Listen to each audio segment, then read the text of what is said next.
Anda menyaksikan acara Mingguan Dunia kita, produksi VOA bersama saya Aryatna Budianto. Dan saya Rifan Dwi Astono yang kami bawakan dari jantung kota Washington DC. Ya. Khususnya kita ada di satu jalan yang memang ini dipenuhi oleh bisnis-bisnis para imigran ya, ya.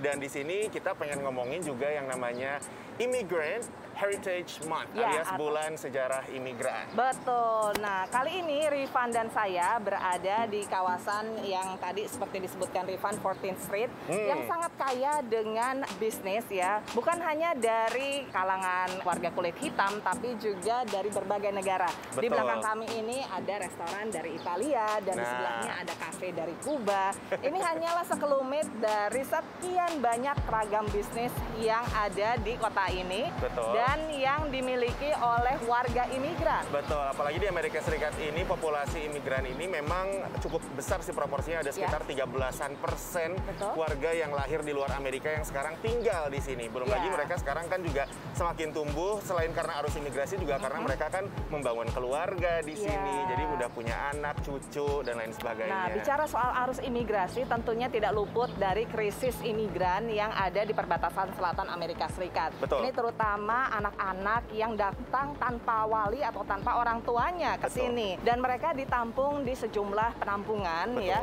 Ini seperti yang terjadi di Donna, sebuah kota di Texas. Ini tadinya kota kecil, tapi lalu menjadi ramai karena ada fasilitas penampungan warga imigran ilegal tadi. Joshua Rojas dibesarkan di Donna, kota kecil di perbatasan Texas dan Meksiko. Ayahnya yang bermigrasi dari Meksiko membangun rumah ini perlahan-lahan. Joshua adalah yang pertama di keluarganya masuk perguruan tinggi. Kini ia punya pekerjaan yang baik dan punya sejumlah properti untuk disewakan. Menurutnya, keberadaan fasilitas proses imigran di selatan Donna telah mendongkrak bisnisnya. When the Border Patrol agents have to come here, when the contractors have to come here, it benefits me. My Airbnbs get filled up. What's happening right now, I've never seen anything like it. Pusat pemrosesan imigran yang dibuka Februari ini didirikan karena fasilitas yang lama di kota tetangga sedang direnovasi. Fasilitas di Donna mendapat sorotan nasional sejak Amerika Serikat kebanjiran imigran, mayoritas dari Amerika Tengah, termasuk anak-anak tanpa pendamping yang berupaya melintas batas. Larisnya bisnis Joshua Rojas tidak dialami bakery Daniel Rocha. Ia tidak suka dengan perhatian berlebih ke kotanya yang biasanya sepi. Brought like a negative view, I guess, towards the little town, since we can't handle our stuff in the border and how we treat children. I don't blame this president or the past president. It's been a case where it's just our immigration system hasn't been updated. The blame is on Congress. It's been on Congress for so long to deal with the border. Selama bertahun-tahun, kubu Partai Republik dan Demokrat di Kongres tidak mencapai kesepakatan dalam mereformasi undang-undang keimigrasian. Warga Donna menganggap Washington tidak tahu bagaimana rasanya hidup di kota ini, terutama saat pandemi. Anybody who doesn't have a college degree and doesn't have a government job, they're struggling. Neri Curiel kenal banyak imigran ilegal di komunitasnya. They have difficulties because their work is unstable, and sometimes the contractors also abuse them because of their immigration status. They end up not paying their wages. They are attacked for many reasons. Menurutnya, pemerintahan Biden memberikan sinyal membingungkan kepada migran. The people see that this administration said they were going to be welcomed, but now they are saying to them to stay in their homeland. I believe that they should first give priority to those who are already here, and afterwards give those open arms to the ones that want to come here.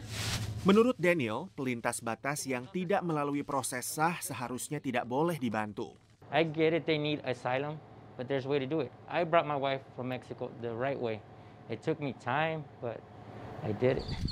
Selagi silang pendapat berkecamuk di antara warga Donna, mereka tidak bisa berbuat apa-apa selain hanya jadi penonton drama keimigrasian yang terjadi di sekitar mereka. Dari Donna, Texas, VOA. Nah, gitu tuh ternyata ya. Dan ngomongin soal imigran juga di Amerika Serikat sekarang makin banyak nih acara-acara TV, serial televisi atau film yang memang ngangkat cerita soal imigran. Merepresentasikan kehidupan para imigran ya. Jadi udah berwarna sekarang TV shows di Amerika Serikat. Udah nggak kulit putih lagi. Betul, nggak selalu itu aja kulit ya. hitam aja gitu. Nah, setelah yang satu ini kita masih akan mengeksplor cerita-cerita imigran dan juga kita akan terus jalan-jalan ke sana. Ya. Ke jalan 14th Street Melihat ini. berbagai macam bisnis yang dimiliki oleh para imigran ya, yang direfleksikan di 14th Street ini. Betul sekali. Nah, jangan kemana-mana, makanya kita bakal balik lagi tetap di dunia kita.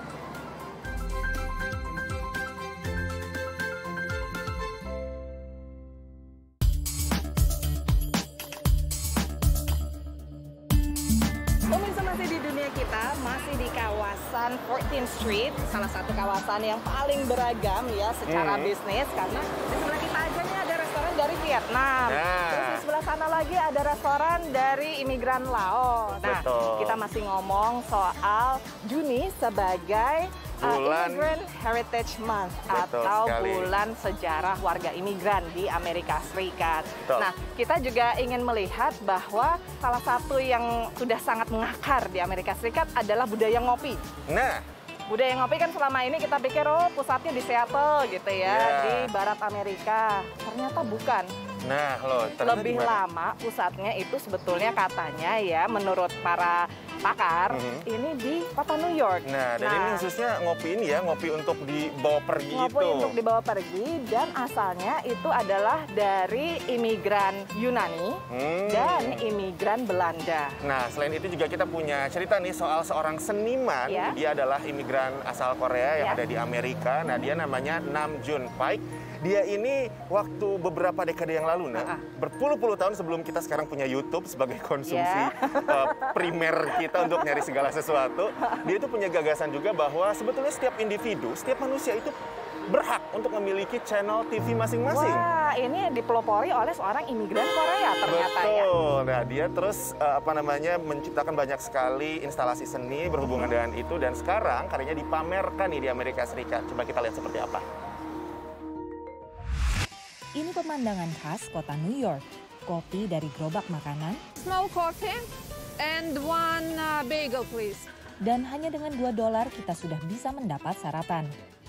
Ada juga berbagai deli, singkatan dari delicatessen, toko kecil yang menjual berbagai snack, makanan panas, dan kopi untuk dibawa. We've had a lot of famous people come in. All these people have come in. Sylvester Stallone and Howard Stern is a customer, but he doesn't drink the coffee. Kopi datang ke kota New York pada awal tahun 1600-an, ketika kota ini dinamakan New Amsterdam oleh kolonial Belanda. New York City was really the coffee capital of North America. The coffee culture of New York City is very distinct because it was a Dutch colony. Pada tahun 1800-an, toko-toko menjual kopi panas yang dihargai beberapa sen saja, ditambah gosip atau berita lokal gratis. Begitu cangkir kertas tercipta, kopi yang bisa dibawa menjadi rutinitas pagi. Vassalaros & Sons Coffee Company telah beroperasi selama lebih dari 100 tahun. Sejak 1960-an, banyak pemilik toko di kota New York adalah imigran Yunani seperti keluarga Vassalaros. Maka tak heran jika kita beli kopi, gelasnya berhias simbol Yunani, amphora. Tentu yang identik dengan kota New York bukan hanya kopi to go, tapi juga kafe-kafe bergaya Eropa. Seperti Cafe Reggio, dengan dinding berhias lukisan gaya Caravaggio dan kursi berhias kriptografi Medici. Ini konon mesin kopi tertua di kota New York. At this time it should be, packed with the line inside outside. Selama 50 tahun, Fabrizio Cavalacci mengelola bisnis warisan orang tuanya ini. Kopinya masih mengikuti resep tradisional Italia. Pelanggan adalah komunitas bohemia yang artistik. It's nice to sit down and have a coffee and think that I'm sitting here with Bob Dylan or Kerouac or one of the great poets who has come and sat and written here at one of the tables. Baik ngopi santai di kafe mungil yang klasik maupun ngopi sambil jalan, kopi merupakan warisan budaya Eropa yang bertahan selama lebih dari 400 tahun, lebih tua dari umur Amerika Serikat sendiri. Dari kota New York, VOA.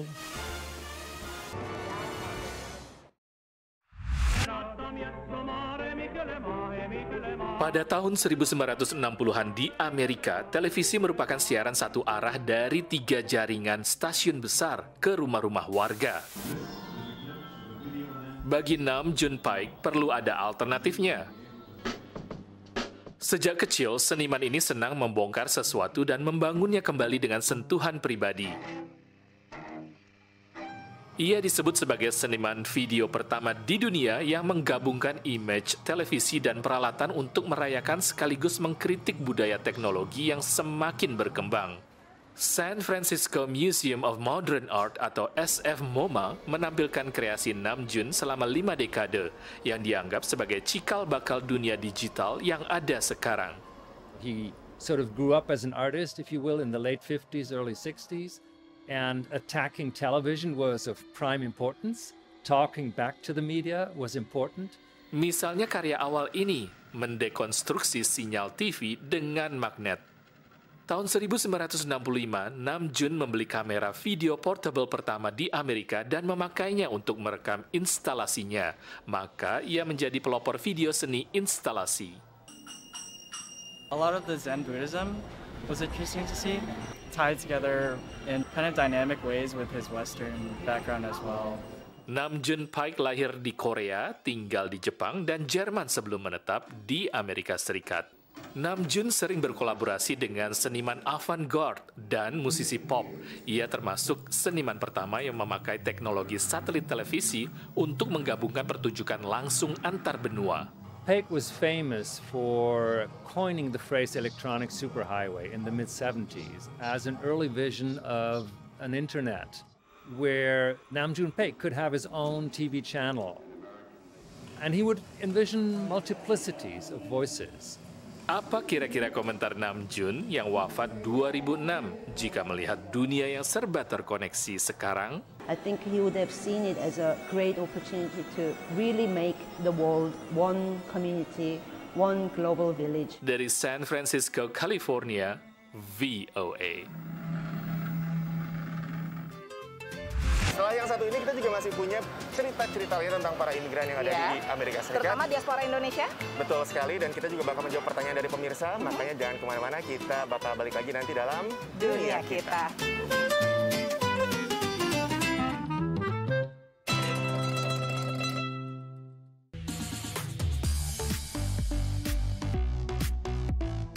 Masih di Dunia Kita, pemirsa, saya dan Rifan masih berada di kawasan U Street dan 14th Street. Ini merupakan salah satu kawasan yang paling diverse atau paling banyak keragamannya ya di Washington DC.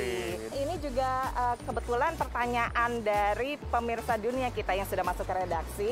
Ini ada kaitannya dengan kehidupan imigran di Amerika Serikat. Kita sapa Linda Anggoro yang ada di Depok. Hai Linda. Saya punya pertanyaan, gimana rasanya jadi migran yang notabene minoritas di Amerika, terutama buat para generasi kedua? Ya, terima kasih Linda atas pertanyaannya. Gimana rasanya jadi second generation immigrant di Amerika Serikat?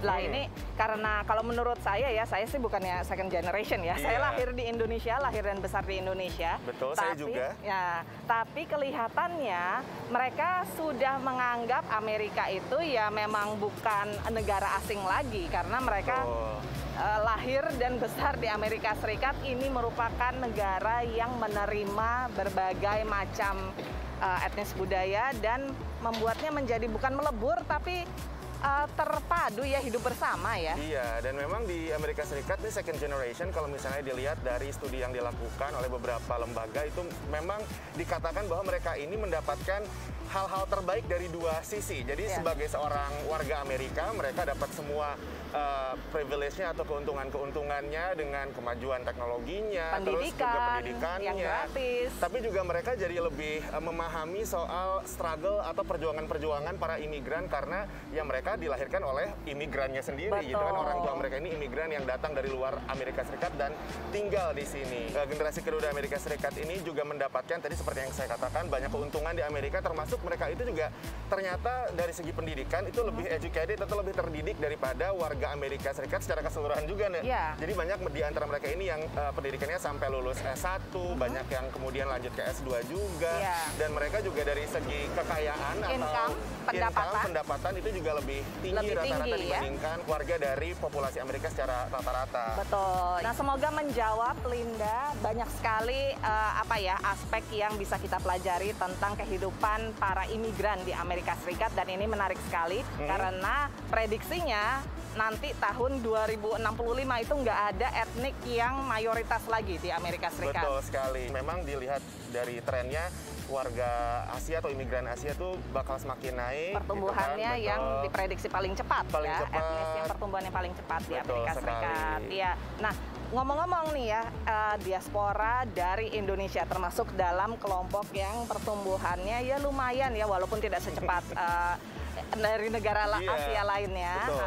Tapi ini aku pengen tahu gimana sih caranya warga Indonesia yang tinggal di sini, menetap di sini, mempertahankan tradisi dari tanah air. Nah, ini ada salah satu ceritanya nih, di mana seorang imigran asal Indonesia ini mencoba untuk gimana caranya biar anaknya ini tetap terikat dengan budaya dan juga kepercayaan mereka dengan cara menyekolahkan anaknya ini di satu sekolah khusus yang memang sesuai dengan kepercayaan mereka.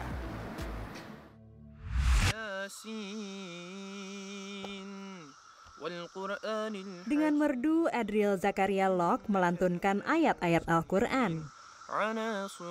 Sejak 2 tahun lalu, Adriel yang saat ini berusia 17 tahun menempuh pendidikan di Isabeth Academy di Levittown, Pennsylvania.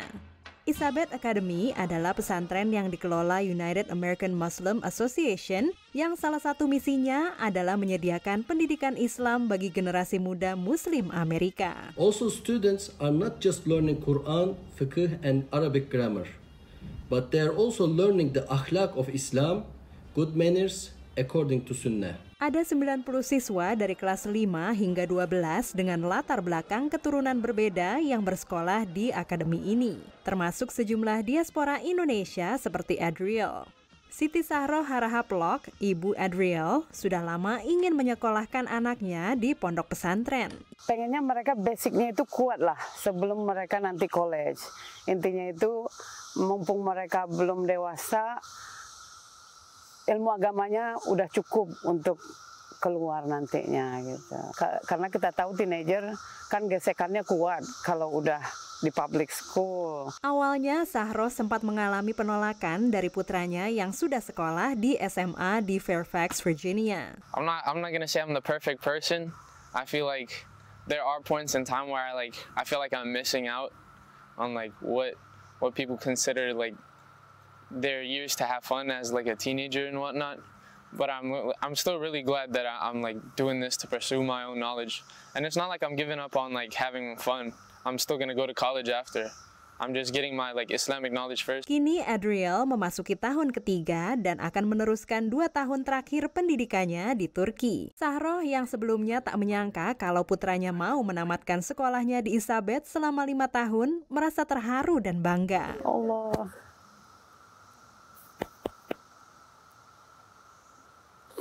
Alhamdulillah Mbak, itu karena nggak mudah ya anak-anak. Bersama anak keduanya, Aisyah yang juga belajar di pondok pesantren khusus putri, Sahroh berharap ilmu yang diperoleh mereka akan bermanfaat bagi orang banyak. Dari Sterling, Virginia, Dania Iman, Nia Iman Santoso, VOA. Lewat liputan tadi, tuntas sudah dunia kita. Episode kali ini tidak terasa 30 menit menemani Anda. Ya, semoga menambah wawasan ya, terutama tentang kehidupan para imigran di Amerika Serikat. Setuju. Ya. Kalau misalnya Anda ingin menonton lagi dunia kita atau program VOA yang lainnya, langsung aja kunjungi situs kami www.voaindonesia.com atau channel YouTube kami VOA Indonesia. Betul sekali, dan kalau misalnya teman-teman juga pengen menjadi sahabatnya dunia kita dan juga VOA Indonesia, langsung aja follow media sosial VOA Indonesia di Facebook, Twitter, dan Instagram. Dan kalau misalnya teman-teman juga pengen seperti Linda tadi menanyakan sesuatu tentang Amerika, mungkin tentang gaya hidupnya, tentang atau para paralelnya dengan di Indonesia. Betul gitu. sekali, langsung aja kirimkan video pertanyaannya ke Instagram VOA Indonesia atau langsung DM kita berdua juga boleh ya. Betul. Kalau gitu kita undur diri dulu. Saya Aryatna Budianto dan saya Rifan Dwi Astono. Sampai ketemu lagi minggu depan. Dadah. Bye.